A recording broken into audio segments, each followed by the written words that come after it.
Bueno, lo prometido, la posibilidad de dialogar con el senador Ernesto Sanz, presidente del radicalismo. Enseguidita nos vamos a estar con la diputada Graciela Ocaña. Y vamos a arrancar con despegue vertical, digamos. Macri, ¿hay alguna posibilidad? Digo, porque van, vuelven. Elisa Carrió dice, yo sigo trabajando. La Alianza Republicana, para que no vuelva a ganar un peronista. ¿Existe esa posibilidad? ¿Hay que descartarla totalmente, senador?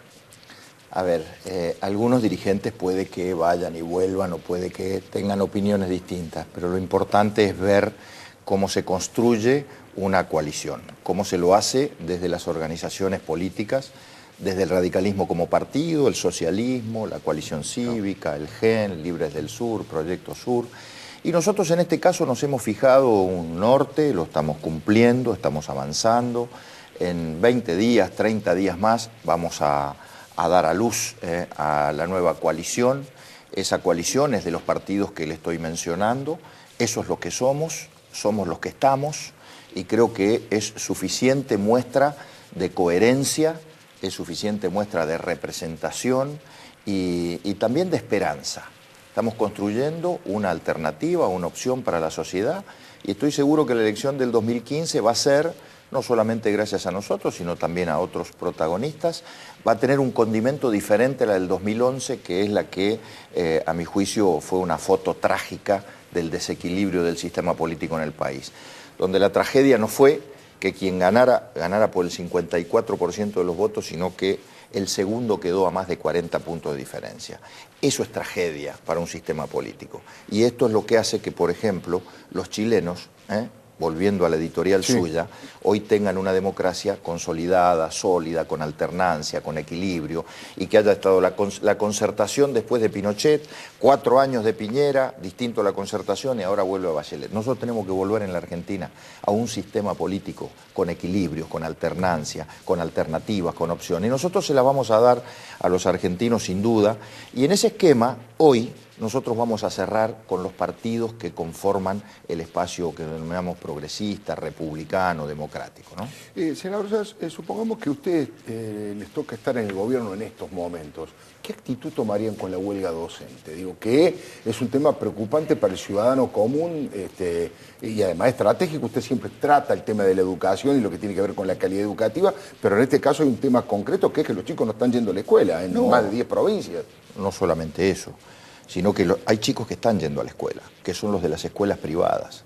Esto está generando aún mayor brecha de desigualdad en la Argentina. Si ya venimos con una brecha de desigualdad desde hace un montón de tiempo y no se puede resolver, y en estos 10 años, por más dinero que hubo, que fue muchísimo, la brecha de desigualdad cada vez está peor. Y la educación siempre fue, en todo tiempo, en todo momento, siempre fue una herramienta para superar la desigualdad. Hoy, la verdad, con los chicos de las escuelas privadas en las escuelas y los chicos de las escuelas públicas en la casa, la brecha de desigualdad está cada vez peor. ¿Qué haríamos nosotros? Lo primero es no mentirle a los docentes.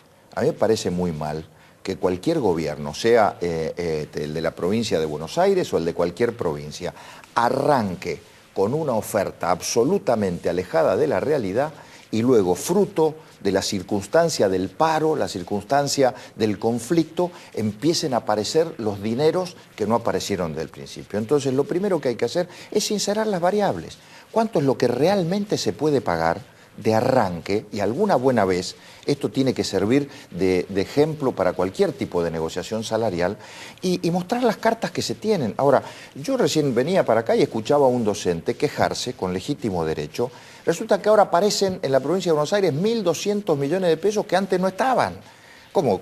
La semana pasada no estaban en la primera oferta y ahora aparecen 1.200 millones. ¿De dónde aparecen? De abajo de la cama, de abajo de la mesa. Entonces creo que el primer punto es el sinceramiento. Y en ese sinceramiento creo que ahí hay que exigir también del sector de los gremios docentes un baño de realidad. Pero no se le puede exigir a los docentes eso si antes el gobierno no mostró un sinceramiento con la realidad. Le quiero pedir, yo le llamo el código Zaffaroni, el anteproyecto, pero realmente le ha puesto él su impronta en muchos aspectos, pero bueno, tanto el PRO como el radicalismo han tenido gente de prestigio, como Ricardo Gilavera o Federico Pinedo adentro en la comisión redactora. ¿Cómo ha quedado la posición del radicalismo, ya que usted es el presidente oficialmente del radicalismo, qué actitud toma frente a este código Zaffaroni?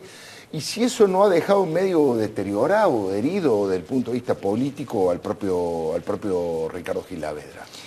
Mire, nosotros nos hacemos cargo que el doctor Ricardo Gilavedra, que es un notable jurista, participó de la redacción de ese borrador o de ese anteproyecto, lo hizo como jurista, pero nosotros somos un partido político, somos una organización política que está por encima de Gilavedra, de Sanz y de cualquiera, y que resuelve en función de las reglas de un partido político, es decir, le pone a cualquier tema la impronta de la mirada política hacia atrás, en el presente, hacia el futuro. Y entonces lo que nosotros vimos desde un comienzo es que ese era un código que podía tener algunos avances en términos de sistematización de una legislación desordenada. Sí. Un código penal que sufrió en los últimos años, dicen algunos, 900 reformas, leyes y leyes. Bueno, en ese sentido puede ser que sea bueno, pero retrocesos muy graves en términos de la mirada sobre algunas conductas delictivas a los cuales les bajaba la pena y en algunos casos se eliminaba algunos institutos como el de la reincidencia. En esa mirada,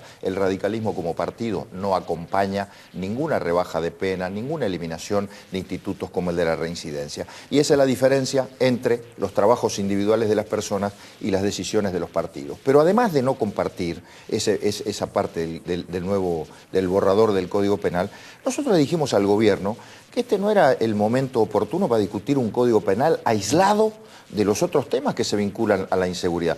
Porque nosotros podemos caer en una trampa que de hecho creo que hemos caído en el debate político en los últimos días, que es discutir solamente del código como si solo el aumento o la rebaja de penas fuera una herramienta para resolver el problema de la inseguridad. No, la inseguridad es la que nosotros queremos discutir y que le pedimos al gobierno que envíe también todos esos temas al Congreso, porque nosotros tenemos presentado proyectos de hace un montón de tiempo y el gobierno no los quiere tratar, es el avance de las bandas del crimen organizado, sí, la ocupación de territorios por parte del crimen organizado, el rol de la UIF como contralor de las operaciones de lavado de dinero proveniente del delito, que fuimos y se lo dijimos en la cara al señor Sbatella en oportunidad de la audiencia pública cuando fue propuesto nuevamente para el cargo. El tema del narcotráfico y el ingreso del narcotráfico en las fronteras por el aire y por la tierra, que son un colador.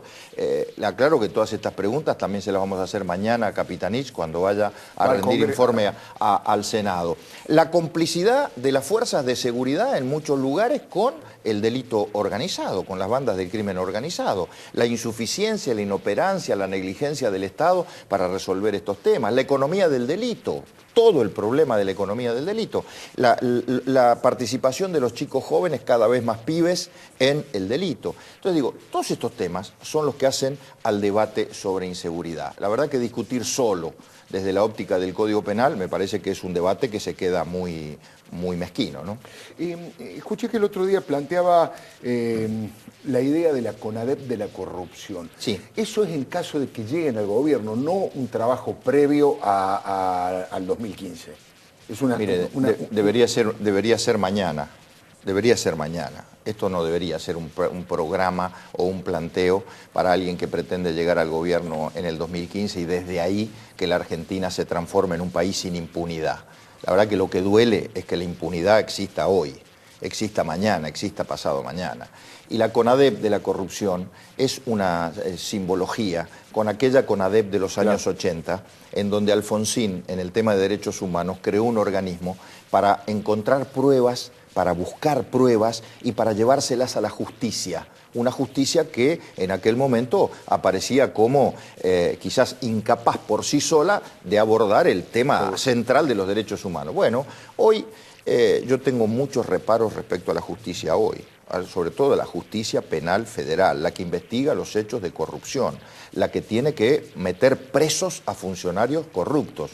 Y por eso es que uno utiliza la simbología de aquella CONADEP de los derechos humanos para decir, si llegamos al gobierno, nosotros queremos que esto cambie. ¿Y cómo queremos que cambie? Queremos aportarle pruebas y buscar pruebas a la justicia para que la justicia actúe, porque en definitiva la que tiene que resolver si un funcionario está libre o está preso es la justicia, no nosotros.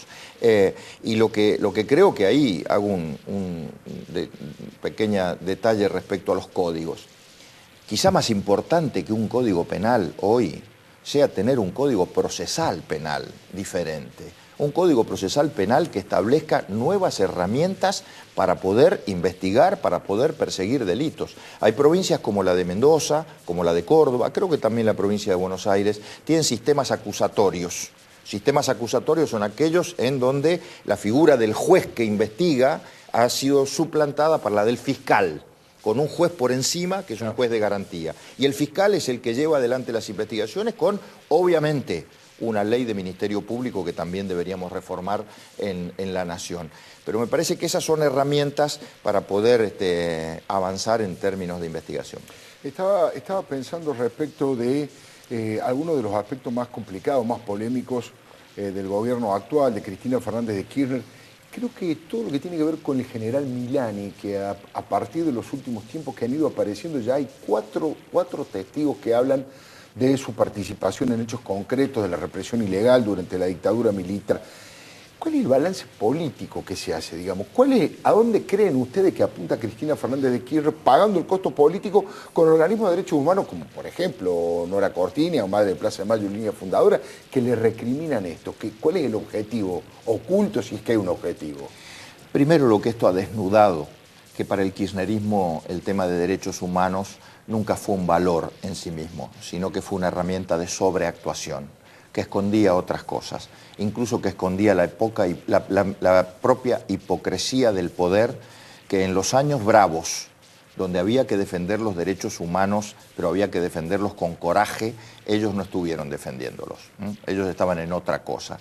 Y entonces, como todas las cuestiones que tienen una raíz psicológica de alguien que pretende ocultar un pasado que no es del todo grato, sobreactuaron derechos humanos. Y ahora, al final del ciclo, esa sobreactuación queda al desnudo cuando nombran como jefe del ejército a un hombre sospechado, investigado en la justicia por actos gravísimos de represión. Pero no solamente eso. Milani está sospechado de represión y tortura en la dictadura y de enriquecimiento ilícito en democracia. Algo más grave que eso creo que no puede haber. Pero además de esto, creo que lo de Milani no se agota en la persona de Milani. El gobierno ha cambiado el paradigma del rol de las Fuerzas Armadas en democracia. Y esto es gravísimo también, porque a la democracia argentina le costó mucho dejar atrás el rol de las Fuerzas Armadas metiéndose en temas de seguridad interna.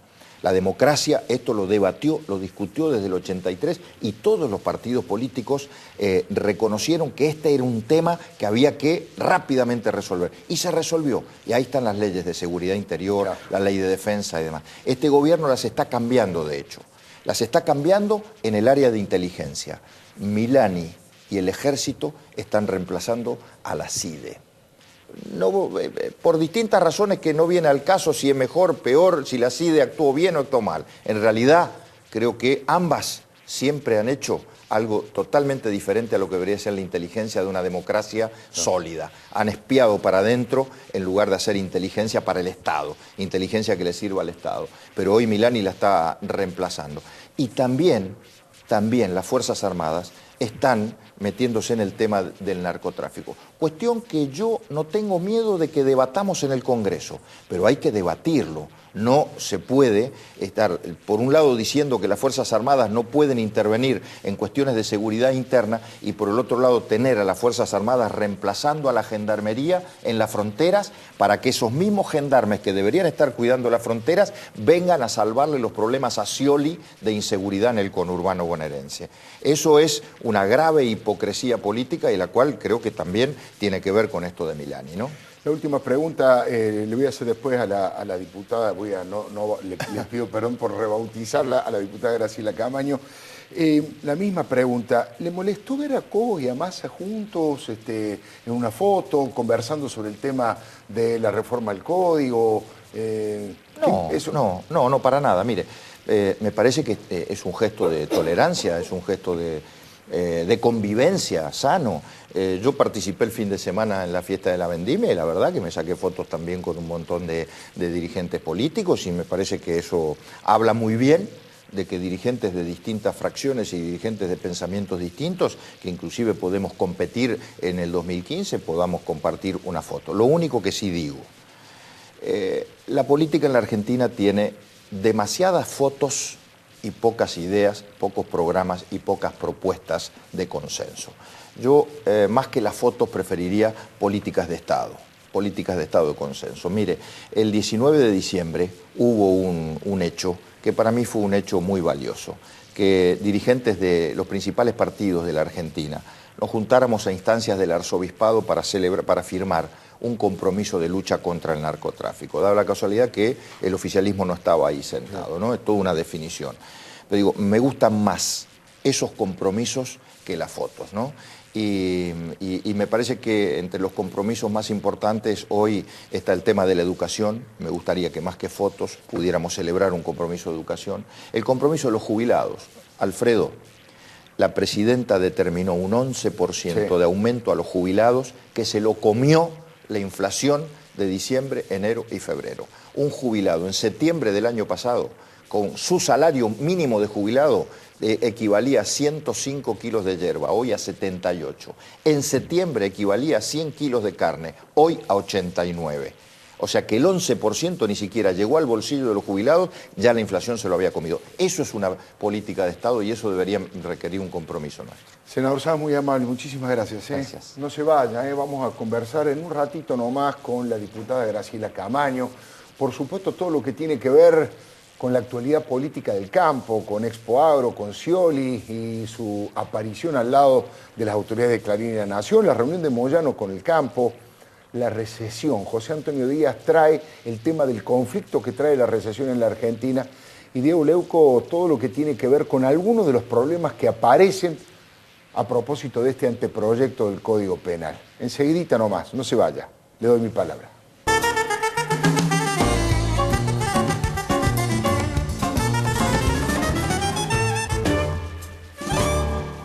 Grupo Petersen